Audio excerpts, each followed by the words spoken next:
राष्ट्रपति शब्द को लेकर यह बहस नई नहीं है। आजादी के बाद संविधान सभा में भी इस पर लंबी बहस हुई थी।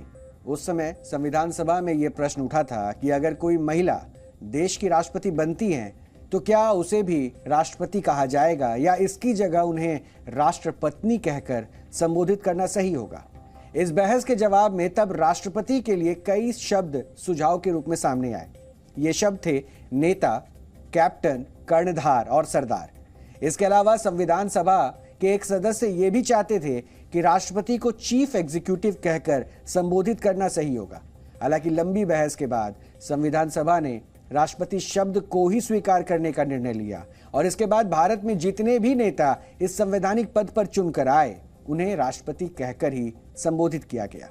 हालांकि प्रतिभा पाटिल जब देश की पहली महिला राष्ट्रपति बनी तो ये बहस भी हुई कि उन्हें मैडम राष्ट्रपति कहा जाए, राष्ट्रपत्नी कहा जाए या कैप्टन कहा जाए। वैसे इस तरह की बहस दुनिया के सबसे पुराने लोकतंत्र अमेरिका में भी हो चुकी है।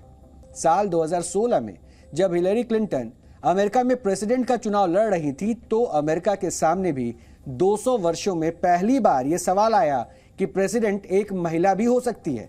और जिस तरह से पुरुष प्रेसिडेंट को मिस्टर प्रेसिडेंट कहकर संबोधित किया जाता है तो महिला प्रेसिडेंट को कैसे संबोधित किया जाएगा।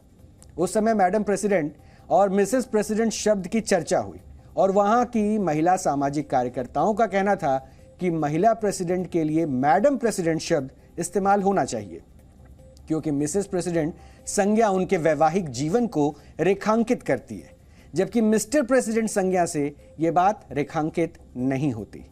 कुल मिलाकर कहें तो इस शब्द पर बहस हो सकती है, लेकिन बड़ा सवाल क्या है? बड़ा सवाल यह है कि भारत का संविधान देश के सर्वोच्च पद पर आसीन नेता को राष्ट्रपति कहने के लिए कहता है। कांग्रेस संविधान की बड़ी बड़ी बातें करती है, लेकिन सच यह है कि वो संविधान के नैतिक मूल्यों का पालन नहीं करती।